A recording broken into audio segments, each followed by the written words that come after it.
দর্শক আপনাকে স্বাগত জানাচ্ছি। বাংলাদেশের অন্তর্বর্তী সরকারের প্রধান উপদেষ্টা নোবেল বিজয়ী ডক্টর মোহাম্মদ ইউনূসের পদত্যাগের গুঞ্জন দেশ জুড়ে আলোড়ন সৃষ্টি করেছে। রাজনৈতিক অস্থিরতা, সেনাবাহিনীর সঙ্গে টানাপোড়েন এবং সংস্কার প্রক্রিয়ার স্থবিরতা সব মিলিয়ে পরিস্থিতি জটিল হয়ে উঠেছে। আজকের ভিডিওতে আমরা এই গোপন রহস্যের গভীরে প্রবেশ করব। দর্শক, চ্যানেলে নতুন হলে সাবস্ক্রাইব করুন।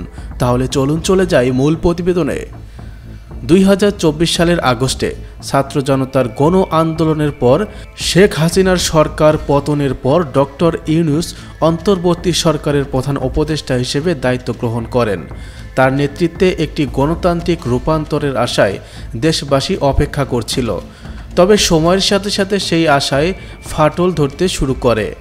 2025 সালের মে মাসে জাতীয় নাগরিক পার্টির এনসিপি আহ্বায়ক নাহিদ ইসলাম জানান যে ডক্টর ইউনূস রাজনৈতিক দলগুলোর মধ্যে ঐক্যের অভাবে দায়িত্ব পালন করতে পারছেন না এবং পদত্যাগের কথা ভাবছেন।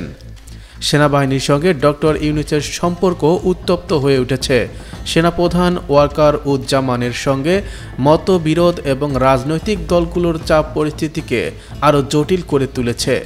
সামাজিক যোগাযোগ মাধ্যমে 2011 সালের একটি পুরনো সংবাদকে বর্তমানের ঘটনা হিসেবে প্রচার করে গুজব ছড়ানো হয় যে ডক্টর ইউনূস পদত্যাগ করেছেন।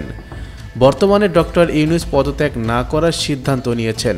তবে রাজনৈতিক দলগুলোর মধ্যে ঐক্য এবং সংস্কার প্রক্রিয়ার অগ্রগতি ছাড়া এই সংকটের সমাধান সম্ভব নয়। ডক্টর ইউনূসের নেতৃত্বাধীন অন্তর্বর্তী সরকার বাংলাদেশের জন্য একটি গুরুত্বপূর্ণ সময় দায়িত্ব পালন করছে। তার পদত্যাগের গুঞ্জন এবং রাজনৈতিক অস্থিরতা দেশের ভবিষ্যতের জন্য চ্যালেঞ্জ হয়ে দাঁড়িয়েছে। এই ভিডিওটি যদি আপনার ভালো লেগে থাকে তাহলে লাইক দিন, শেয়ার করুন এবং আমাদের চ্যানেলটি সাবস্ক্রাইব করুন। আপনার মতামত কমেন্টে জানান। ধন্যবাদ।